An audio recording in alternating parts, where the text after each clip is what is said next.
Hey everyone, this is Robin from Contrarian Traders, and I'm back with another video about the markets, what's happened over the last week, what we can expect from two large markets, gold and the US equities, and the best approach that we can apply to these markets over the next 6 to 12 months. Now, going back to the video that I posted a few days ago, I'd expected there to be a little bit of uncertainty, but was leaning bullish for a bunch of reasons. But I did expect that the volatility over this coming week that we've just had would be lower. Now, we have seen lower volatility. If I go to the SPX chart, if we look at how the markets moved, we were essentially here when I'd created that video. Then over the last week, we've essentially gone sideways. Now, a few good things since the video is that the VIX has come down quite a bit. So now we're getting lower volatility in the markets because Trump is becoming a little bit less erratic, although he's still erratic at times. And secondly, the bond market is looking slightly better than it did a week ago as well. If we look at what's happened over the last week, especially on the longer dated bonds, the yields have gone down, at least on the 30-year bonds, from a peak of nearly 5%, went down to about 4.75%. And then we had a little bit of an increase on Friday. If we go to the 20-year bonds, same sort of pattern, and it's essentially the same pattern going back to the shorter duration bonds. So looking at that, it looks like the market is starting to calm down, and it's just about what it wants to do next. And that's where the uncertainty lies at the moment. But just going over what the news has sort of looked like over the last week, the latest news is that Trump is employing levies on Chinese vessels in widening trade wars. So he's essentially trying to make sure that China doesn't disrupt US's supply chains, and he's going to be applying some tariffs onto that. Secondly, the Fed has come out and said that they're unlikely to just lower the interest rates because Trump is asking them to lower the interest rates. They've got two main prerogatives. One being they need price stability, so they need inflation to be under control. And secondly, they aim for full employment and strong economic growth. Now, in a normal economy, you're usually only dealing with one issue at a time. In a point of a downturn, you're likely to have lower economic growth and lower inflation. So you can lower the interest rates to lower the borrowing costs, let credit flow throughout the economy, and increase inflation, and then increase economic growth within the economy because of that. And then in the situation where the economy is running really hot, you can increase the interest rates to increase the borrowing costs, deter companies and consumers from consuming, and bring inflation under control and economic growth and unemployment under control as well. Now, in a situation where we have tariffs, and especially uncertainty around the tariffs, with Trump announcing that he's going to put mass tariffs across all the countries, then he might put a 90-day pause on some countries, then he's going to employ even bigger tariffs on China, which is the second biggest economy in the world. But then he's going to remove tariffs on electronics, but that's only going to be employed within a month. All this uncertainty is just really hard for the Fed to gauge at whether they should lower the interest rates or keep interest rates the same, because we still don't know the impact that it's going to have on inflation and unemployment.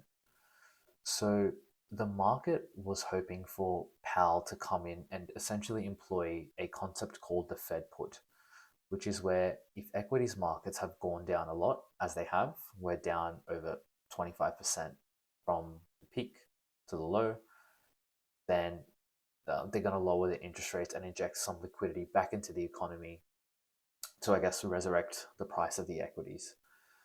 He's come out and said, no, we're not going to do that because we might cause inflation, and that's exactly what we don't want to do. regardless of how the economy is looking at the moment. It's looking quite resilient. There's no issues really presenting itself in the labor market. And because of that, they're in a tough situation where they know that the tariffs can lower business confidence, consumer confidence, and cause economic growth problems, but it can also cause higher inflation. So they essentially find themselves in the challenging scenario in which our dual mandate goals are in tension. So Powell is essentially saying here that he's not going to just lower the interest rates. He's going to wait for the impacts to flow through in the economy before making a decision. Now, Donald Trump is obviously not a big fan of this because he's been a big advocate for Powell to reduce the interest rates for a long time. And he's saying if the European Central Bank has done this for, the last 7 months or so, why are we not lowering the interest rates? We don't want to be too late in lowering the interest rates when the impact on the economy is already large and we're getting potentially mass layoffs. Like, why are we not acting quicker? Jerome Powell's like, I'm not going to just listen to you. I need to make sure that we are sustaining both objectives that we have from an independent perspective. Just because you're telling me what to do doesn't mean that I need to do it. So that's causing a little bit of uncertainty in the market because I think everyone expected Powell to just say, yep, interest rates we're going to reduce, but he's not going down that route. Now, what that means is we're getting a bunch of different news where some seem positive, some seem a bit more bearish, and we essentially don't know what's going to happen in the market from here. This is where we come to looking at a little bit of data and probabilities and seeing where is the best value entry point that we can get in the market at the moment. Let's start with the S&P 500 index. Now, if we measure from high to low how much we've fallen, that is roughly 22% that we've fallen from high to low. If we look at it from high to current price, that is roughly 15%. Now, historically, 20 to 30% doesn't actually happen too often, a correction of 20 to 30%. So what that means is that we're starting to head into better areas of value. If we look at this article over here, which talks about how common are X percentage declines in the stock market, it says if we look at the 20% decline, 20% drops in the S&P are still common, expect 1 to 2 within a 5-year period. That said, most 20% declines are great long-term buying opportunities because there are a relatively small number of 20% declines that drop beyond the 30% level.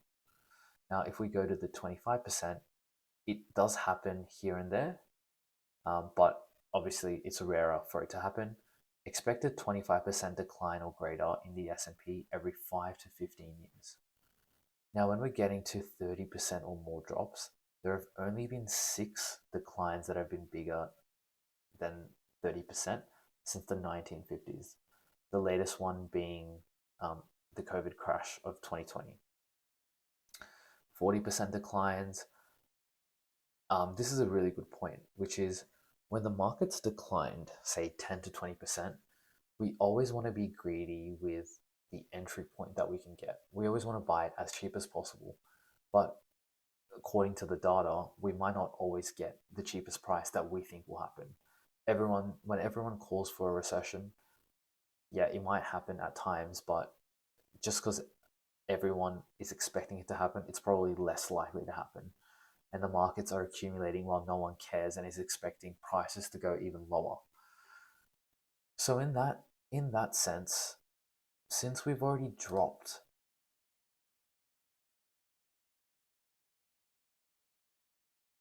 22% from high to low, these were the areas to start looking for buys.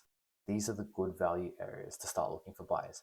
That does not mean that we can't go lower, but the risk to reward from this level to it going up is usually we're at a very good historical level. Now, what are the possible scenarios from here? where can we go? As I'd called, I was expecting a little bit of sideways, retest the lows, and then possibly get our move up, right? That's scenario number one. Scenario number two is we start getting bears to be confident, we go down, we narrowly sweep this level down here, and then we start getting our move back up, which is showing strength back in the market for it to have its next leg up.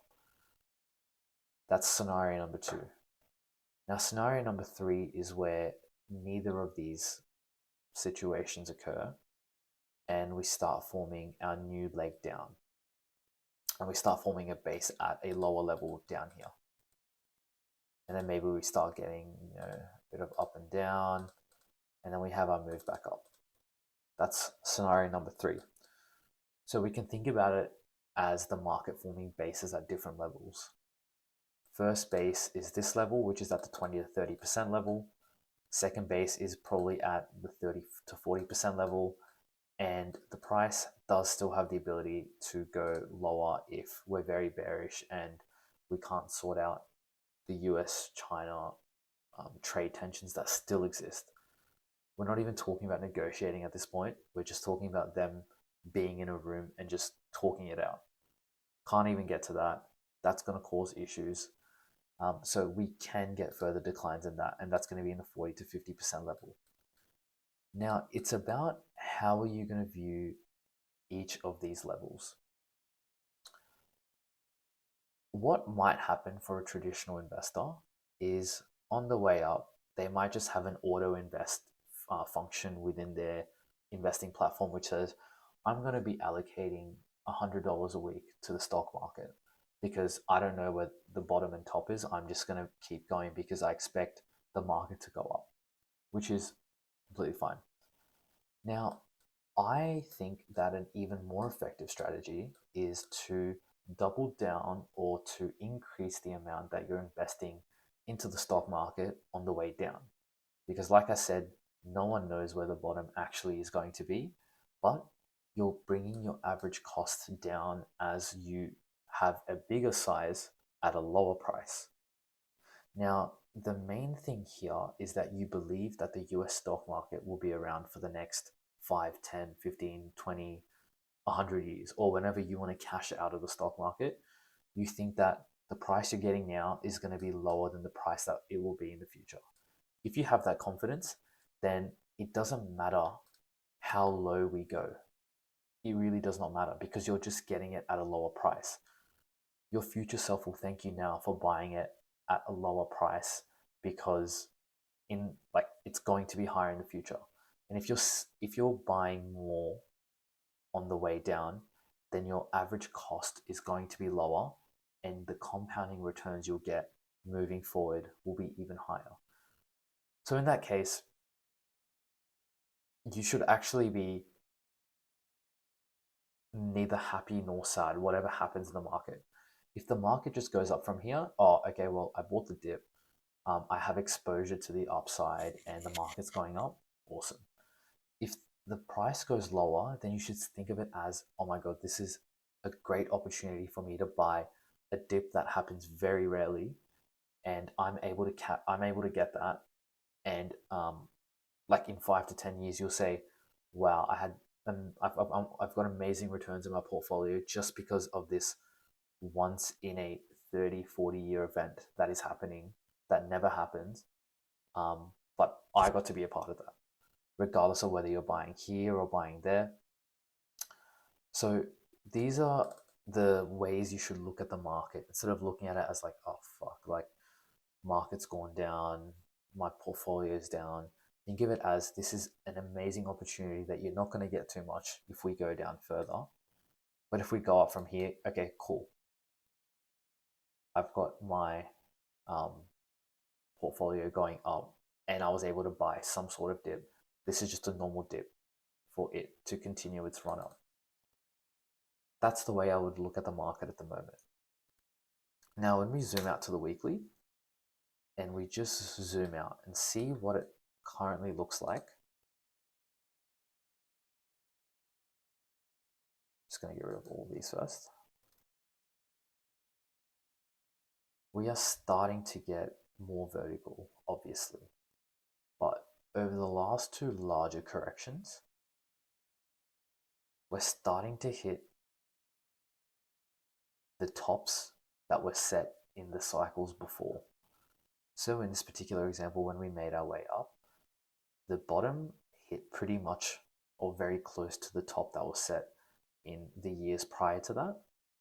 And it's the same sort of pattern happening here, where we're hitting the top of the 2021 market and very likely to get a bounce. We still haven't really gone vertical.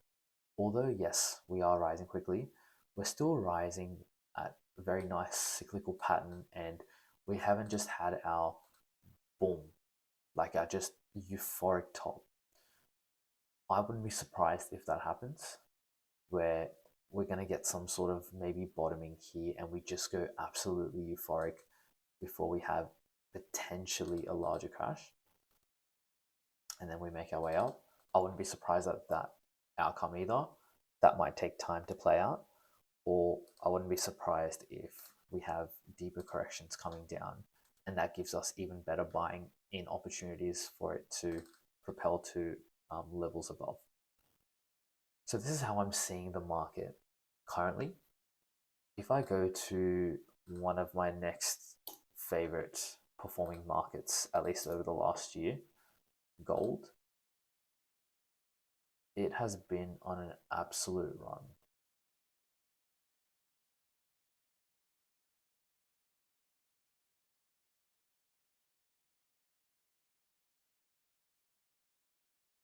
Gold has been on an absolute run since 2024. It's gone nearly vertical. It's starting to get very vertical here. But I am of the belief that we are probably going to be seeing some sort of corrective phase soon, maybe for our next leg up. The reason being is if we look at the historic data of gold and the year-on-year change on gold over the years, 2025, we are already sitting at 26% growth from the beginning of the year to the current point in the year, which is April. When we look at the biggest percentage growths of gold over the years, in 2024, it was at 27%. In 2020, it was at 25%. In 2019, it was 18%. In 2010, it was 29%. 2009, 24%. 2007, 30%. 21%, 22%, etc., etc. So what you're seeing here is that the upper bound of the rise that we see in gold is around 25 to 30%, and we're already sitting at the upper bound of that range. Or not the upper bound, but we're sitting within that range already, and it's only been 4 months into the year. So what that means is there can be two ways to think about it. One perspective is the current environment is very different to the environment that we've seen gold go through before, and this year is going to be an aberration compared to previous years, and we're going to see massive growth in gold.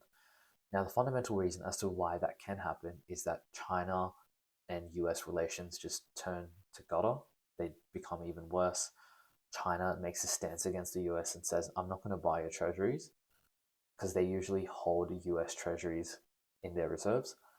But they say, I'd rather just buy gold, as they have been accumulating for a very long time now.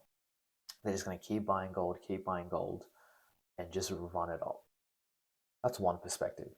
The second perspective is from a data point, which is we've already run up so much. We might enter a corrective phase for a little while before we have our next leg up. So I wouldn't be surprised to see gold have a period of just going sideways before making its next leg up. This sideways could last months, right? We could have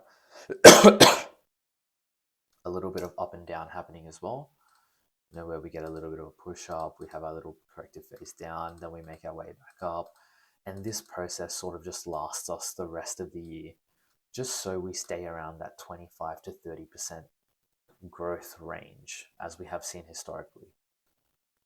So there are two perspectives. Regardless, it's still bullish for gold in the sense that we're probably likely to stay in these elevated levels this year because it's obviously a bullish year for gold, but it's just how that bullishness gets distributed over the remaining portion of the year is what I'll be interested to see, and how long we can maintain this verticalness that's happening in gold.